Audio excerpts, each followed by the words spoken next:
कई लोग देखते हैं पर बहुत कम लोग देख पाते हैं। बहुतों के पास आंखें होती हैं पर नज़रिया नहीं।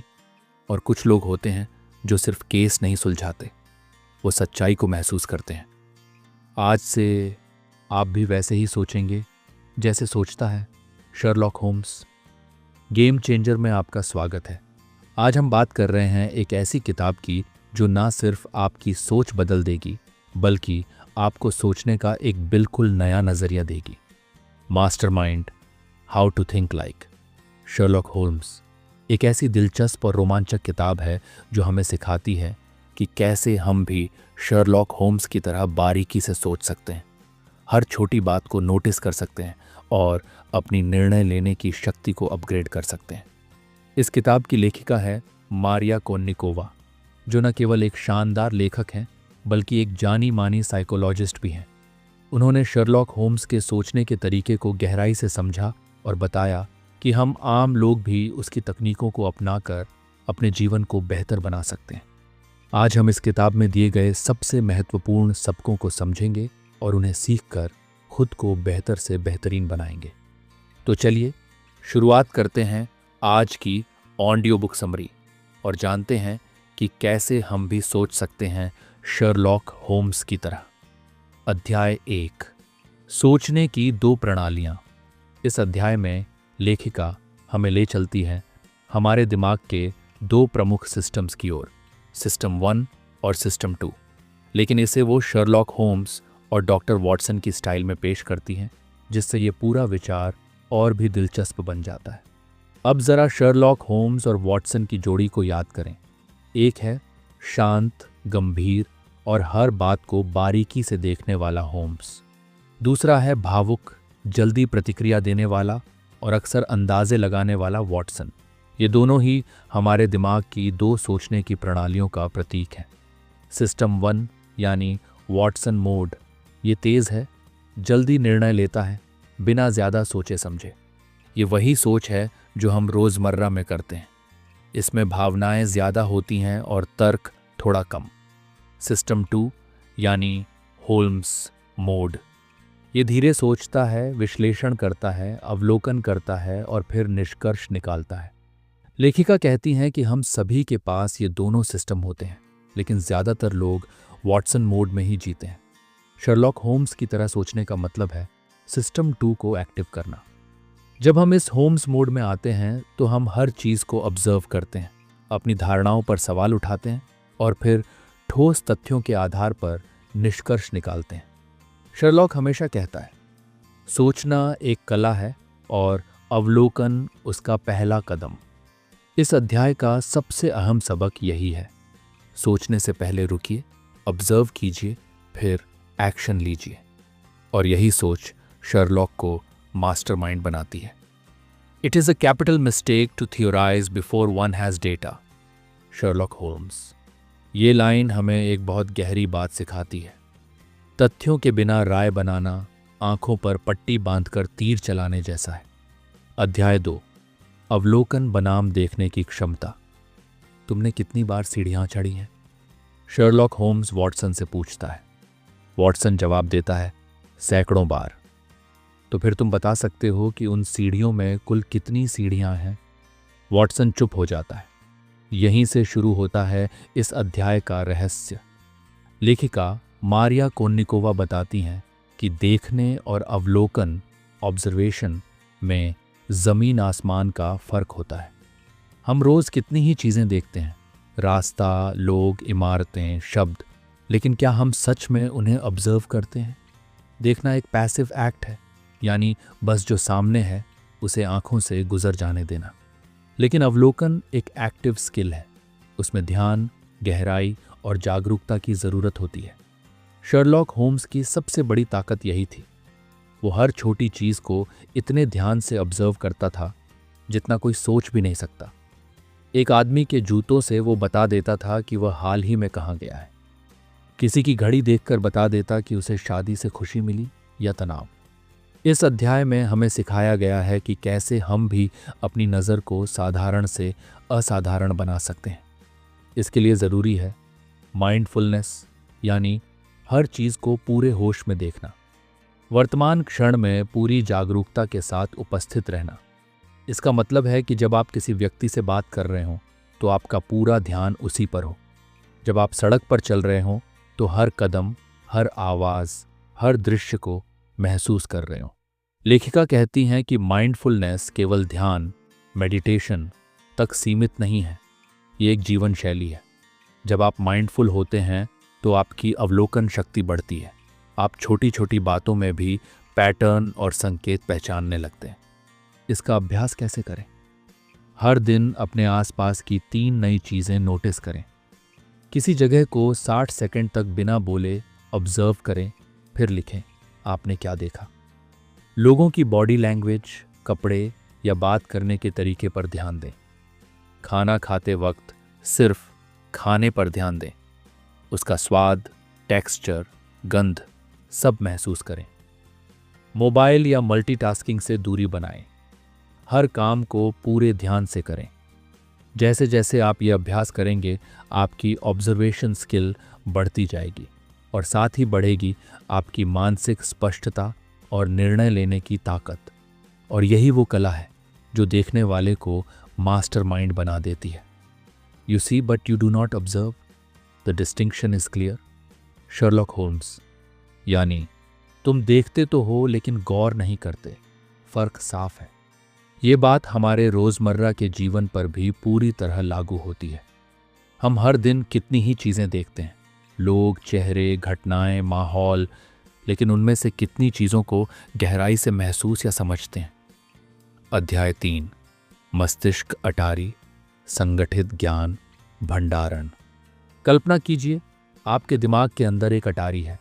हाँ, वही पुरानी लकड़ी की सीढ़ियाँ चढ़कर खुलने वाली, जहाँ आप अपनी ज़रूरत की चीज़ें रखते हैं। अब सवाल ये है, क्या आपकी अटारी साफ सुथरी, व्यवस्थित है या हर चीज़ वहाँ बेतरतीब ढंग से पड़ी है? शर्लॉक होम्स के अनुसार हमारा मस्तिष्क एक अटारी की तरह है, जहाँ हम हर जानकारी को स्टोर करते हैं। लेकिन इस अटारी में क्या रखना है और क्या नहीं, यह हमें तय करना चाहिए। लेखिका मारिया कोन्निकोवा इस अध्याय में बताती हैं कि जानकारी को सिर्फ जमा करना ही काफ़ी नहीं है, उसे संगठित और सार्थक ढंग से सहेजना ज़रूरी है। शर्लॉक की अटारी।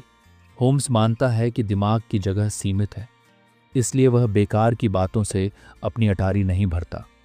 वो कहता है, मैं नहीं जानता कि पृथ्वी सूरज के चारों ओर घूमती है या सूरज पृथ्वी के, और अगर किसी ने मुझे ये बताया तो मैं वो जानकारी बाहर निकाल दूंगा। ये बात मजाक लग सकती है, लेकिन इसके पीछे की सोच गहरी है। हमें वही जानकारी रखनी चाहिए जो हमारे लिए उपयोगी हो, जो हमें सोचने और निर्णय लेने में मदद करे। संगठन की ताकत। हम जो भी सीखते हैं, पढ़ते हैं या अनुभव करते हैं, अगर उसे सही जगह न रखें तो वो जानकारी बेकार हो जाती है। जैसे किताबों से भरा एक कमरा जिसमें कोई टैग नहीं हो, कोई अलमारी ना हो, सब कुछ बिखरा हुआ। ऐसे में ज़रूरत की जानकारी समय पर मिलना असंभव है। लेकिन अगर आप जानबूझकर जानकारी को वर्गीकृत करें, सोच समझ कर रखें, तो आप बिल्कुल शर्लॉक होम्स की तरह किसी भी केस को मिनटों में सुलझा सकते हैं। कैसे बनाएं शर्लॉक जैसी मानसिक अटारी? जानकारी को विषयों के अनुसार वर्गीकृत करें। हर नई जानकारी को पुराने ज्ञान से जोड़ें। Associative memory. बार बार दोहराएं और उपयोग करें ताकि वह लॉन्ग टर्म मेमोरी में जाए। फालतू या डुप्लीकेट जानकारी हटाएं। विजुअल्स, स्टोरीज और एग्जाम्पल्स से याद रखने में मदद लें। इस अध्याय में माइंडफुलनेस का एक और पहलू सामने आता है, सचेत होकर ज्ञान को स्टोर करना। जब आप किसी चीज़ को समझदारी से, पूरे ध्यान से ग्रहण करते हैं, तो वह ज्ञान सिर्फ आपके मस्तिष्क में नहीं, आपकी समझ का हिस्सा बन जाता है। शर्लॉक की तरह सोचने के लिए ज़रूरी है कि हमारी अटारी अव्यवस्थित न हो, बल्कि वह एक लाइब्रेरी की तरह हो, साफ, क्रमबद्ध और उपयोगी जानकारी से भरी हुई। A man's brain originally is like a little empty attic, and you have to stock it with such furniture as you choose. Sherlock Holmes. यानी एक आदमी का दिमाग शुरुआत में एक खाली अटारी, छोटा कमरा जैसा होता है, और उसमें क्या सामान रखना है ये उसी पर निर्भर करता है। अध्याय 4, जीवन का वैज्ञानिक सोचने की कला में प्रयोगवाद। शर्लॉक होम्स किसी केस को बिना सबूत के सिर्फ अनुमान से सुलझाता तो क्या वो कभी सफल होता? इस अध्याय में लेखिका हमें एक बहुत जरूरी सबक देती है, सोच को वैज्ञानिक बनाना, यानी हर विचार, हर निष्कर्ष को प्रयोग और सबूतों की कसौटी पर कसना। होम्स कभी भी पहले से कोई धारणा नहीं बनाता। वह कहता है, I never guess, it is a shocking habit destructive to the logical faculty. यानी मैं कभी अंदाजा नहीं लगाता, ये एक भयानक आदत है जो आपकी तर्क शक्ति को खत्म कर देती है। लेखिका बताती हैं कि हमारे सोचने का तरीका अक्सर पूर्वाग्रहों, भावनाओं और अधूरी जानकारी से प्रभावित होता है। हम जल्दीबाजी में निष्कर्ष निकालते हैं और बाद में पछताते हैं। इस अध्याय में एक शब्द सामने आता है, एक्सपेरिमेंटर्स माइंडसेट, यानी वैज्ञानिक सोच का दृष्टिकोण। इसका मतलब है हर विचार को एक परिकल्पना, हाइपोथेसिस मानिए, उसे टेस्ट कीजिए, क्या ये सच है या सिर्फ धारणा। सबूत जुटाइए, निष्कर्ष निकालिए, लेकिन लचीले रहिए। अगर नया डेटा आए तो अपने निष्कर्ष को अपडेट करिए। शर्लॉक यही करता है, वह हर बात को ऑब्जर्व करता है, फिर टेस्ट करता है और तब जाकर फैसला लेता है। इस अध्याय में यह भी बताया गया है कि हम अपने रोज़मर्रा के फैसलों में, चाहे वो किसी पर भरोसा करना हो, कोई जॉब चुनना हो या कोई दवा लेना हो, कैसे वैज्ञानिक दृष्टिकोण अपना सकते हैं, यानी भावनाओं से ऊपर उठकर तथ्यों के आधार पर निर्णय लेना। और यही सोच आपको गेम चेंजर बनाएगी, शर्लॉक होम्स की तरह तर्क और अवलोकन से भरे फैसलों वाला इंसान। अध्याय 5, होम्स की तरह ध्यान देना, ध्यान केंद्रित करने की कला। क्या आप कभी ऐसा महसूस करते हैं कि आपका ध्यान हर समय भटकता रहता है? जैसे आपने कोई बात सुनी, लेकिन कुछ देर बाद ही वो दिमाग से गायब हो गई। इस अध्याय में लेखिका एक बहुत ही आवश्यक और गहरी बात करती है, ध्यान केंद्रित करना यानी अटेंशन। शर्लॉक होम्स की सबसे बड़ी ताकत थी उसका एकाग्र मन। जब वो किसी केस पर ध्यान देता था तो पूरी दुनिया जैसे उसके लिए रुक जाती थी। सोच को शांत करके एक दिशा में केंद्रित कैसे करें? सबसे पहले जरूरी है भीतर की हलचल को शांत करना। इसका मतलब है अपने मन के शोर को कम करना। दिन में कुछ मिनट ऐसे निकालिए जब आप सिर्फ अपनी सांस पर ध्यान दें। धीरे धीरे सांस लें, थोड़ी देर रोकें और फिर धीरे धीरे छोड़ें। यह प्रक्रिया आपके दिमाग को स्थिर बनाती है। ध्यान भटकने के पीछे सबसे बड़ा कारण है इंफॉर्मेशन ओवरलोड। इसलिए दिन में कुछ समय के लिए सभी नोटिफिकेशन बंद करें और एक साइलेंट जोन बनाएं जहां आप बिना किसी व्यवधान के सोच सकें। खुद को ट्रेन करना ताकि गहराई से ऑब्जर्व कर सकें। ऑब्जर्वेशन कोई जादू नहीं, ये एक स्किल है और इसे सिखा जा सकता है। स्लो लुकिंग नाम की तकनीक इसमें बहुत काम आती है। हर दिन कोई एक चीज़ लें, जैसे एक पत्ता, एक कप या आपकी घड़ी। उसे 3 मिनट तक बस ऑब्जर्व करें। उसकी बनावट, रंग, आकार, रोशनी और छाया को ध्यान से देखें। इससे आपके देखने की शक्ति और फोकस में ज़बरदस्त सुधार होगा। ध्यान भटकाने वाली चीज़ों से कैसे बचें? लेखिका सलाह देती हैं कि हम अपने डिस्ट्रैक्शन ट्रिगर्स को पहचानें। जब भी आपका ध्यान भटकता है, एक बार ठहर कर सोचें, अभी ऐसा क्या हुआ जिसने मेरा ध्यान हटाया? इसके साथ ही पोमोडोरो टेक्निक बहुत उपयोगी है। 25 मिनट पूरा ध्यान, 5 मिनट ब्रेक। इससे आपका माइंड थके बिना गहराई से काम करता है। और हाँ, सोशल मीडिया, मेल और मैसेजेस को दिन में सिर्फ 1 या 2 बार चेक करने की आदत डालें। बार बार स्क्रीन पर झांकना ध्यान की सबसे बड़ी दुश्मन है। अध्याय 6, सोचने की आदत बनाना, निरंतर अभ्यास की शक्ति। इस अध्याय में बात होती है सोचने की आदत डालने की, यानी जो कुछ अब तक सीखा है उसे अब अपनी जिंदगी का हिस्सा कैसे बनाएं। लेखिका कहती हैं, महान सोच कोई जादू या जन्मजात शक्ति नहीं होती। ये एक अभ्यास है, एक निरंतर प्रक्रिया। जैसे शरीर को फिट रखने के लिए नियमित व्यायाम जरूरी है, वैसे ही दिमाग को तेज और केंद्रित रखने के लिए भी सोचने की नियमित प्रैक्टिस जरूरी है। कैसे बनाएं सोचने की आदत? 1. हर दिन एक सवाल पर गहराई से सोचें। कोई भी चीज़ जो आपके सामने आए उस पर सवाल उठाएं। ये ऐसा क्यों है? ज़रेनिया, इसके पीछे क्या कारण हो सकते हैं? दूसरा, जर्नल लिखें। हर दिन के अंत में 5 मिनट निकाल कर लिखिए कि आपने क्या ऑब्जर्व किया, क्या सीखा और कहाँ पर आपने वॉटसन मोड की जगह होल्म्स मोड अपनाया। तीसरा, रिफ्लेक्शन का समय रखें। दिन में कुछ मिनट शांत बैठकर सोचिए कि आपने किन स्थितियों में गहराई से सोचा और कहाँ आप जल्दबाजी में थे। 4 ट्रिगर्स बनाइए। कुछ चीज़ें तय कर लीजिए जो आपको सोचने का अभ्यास याद दिलाएं। जैसे जब भी आप कॉफ़ी पीते हैं या जब भी कहीं लाइन में खड़े हों, खुद से एक छोटा सवाल पूछिए। It is by logic that we prove, but by intuition that we discover. Sherlock Holmes. यानी जब हमारे पास तथ्य और सबूत होते हैं तो हम उन्हें जोड़कर किसी नतीजे तक पहुंचते हैं। यही होता है लॉजिक, तर्क। लेकिन जब कोई बात हमें महसूस होती है बिना किसी ठोस सबूत के, एक हल्की सी आंतरिक चेतावनी, एक अनकही फीलिंग, वहीं से जन्म होता है इंट्यूशन, अंतर्ज्ञान। यह अध्याय हमें याद दिलाता है कि शर्लॉक की तरह सोचने के लिए ज़रूरी है लगातार अभ्यास, धैर्य और एक सोचने वाला माइंडसेट। अध्याय 7, निर्णय लेना, डेटा, तर्क और अंतर्ज्ञान का संतुलन। जब शर्लॉक किसी केस को हल करता है तो क्या वो सिर्फ तथ्यों पर निर्भर करता है?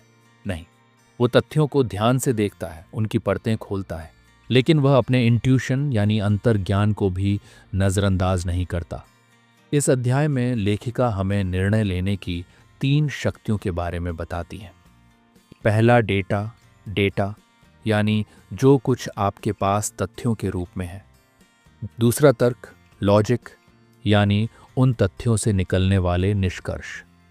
तीसरा, अंतर्ज्ञान, इंट्यूशन यानी जो आपका दिमाग बिना कहे महसूस करता है, आपकी इंस्टिंक्ट। अक्सर हम या तो केवल भावनाओं से निर्णय लेते हैं या सिर्फ आंकड़ों पर टिक जाते हैं, लेकिन सबसे अच्छे निर्णय तब आते हैं जब ये तीनों संतुलन में होते हैं। शर्लॉक की तरह सोचने का मतलब है पहले ध्यान से ऑब्जर्व करना, फिर सोच के माध्यम से फिल्टर करना और अंत में इंट्यूशन से फाइनल कॉल लेना। लेखिका कहती हैं कि हमें अपने इंट्यूशन पर भरोसा करना सीखना चाहिए, लेकिन तभी जब हम पहले पर्याप्त डेटा और सोच का प्रयोग कर चुके हों। It is a mistake to confound strangeness with mystery. Sherlock Holmes. अजीब चीज़ों को रहस्य समझ लेना, ये एक बड़ी गलती है। यानी जो चीज़ अजीब लगती है ज़रूरी नहीं कि वो रहस्यमयी भी हो। कई बार हम किसी घटना या चीज़ को देखकर तुरंत बोल देते हैं, क्या रहस्य है इसमें? लेकिन असल में वो बस हमारी समझ की कमी या अनजानेपन की वजह से हमें अजीब लग रही होती है। इस अध्याय का मूल संदेश है smart thinking, data plus logic plus intuition, और यही बनाता है आपको एक सच्चा मास्टरमाइंड। जैसे जैसे ये यात्रा समाप्त होती है, हमें ये समझ में आता है कि शर्लॉक होम्स सिर्फ एक काल्पनिक पात्र नहीं है, वो एक सोचने की शैली है। एक तरीका है दुनिया को देखने, समझने और उससे संवाद करने का। शर्लॉक की सबसे बड़ी ताकत सिर्फ उसकी अवलोकन क्षमता नहीं थी, बल्कि उसका अनुशासित दिमाग था। एक ऐसा दिमाग जो हर सूचना को जज करता था, हर विचार को जांचता था और हर निष्कर्ष को तर्क के तराजू पर तौलता था। लेखिका मारिया कोन्निकोवा इस किताब के जरिए हमें सिखाती हैं कि अगर हम भी थोड़ी सी जागरूकता, थोड़ी सी प्रैक्टिस और थोड़ा धैर्य रखें तो हम भी अपने अंदर एक मास्टरमाइंड विकसित कर सकते हैं। तो अब जब आप इस किताब के सभी अध्यायों से गुजर चुके हैं तो एक सवाल उठता है, क्या आप तैयार हैं शर्लॉक की तरह सोचने के लिए? हर अवलोकन, हर विश्लेषण और हर निर्णय अब होगा स्पष्ट, तार्किक और सटीक। और यही है मास्टरमाइंड बनने की असली शुरुआत। चैनल पर बने रहने और अंत तक जुड़े रहने के लिए धन्यवाद। अब मिलते हैं अगली किताब में एक नए नज़रिए के साथ।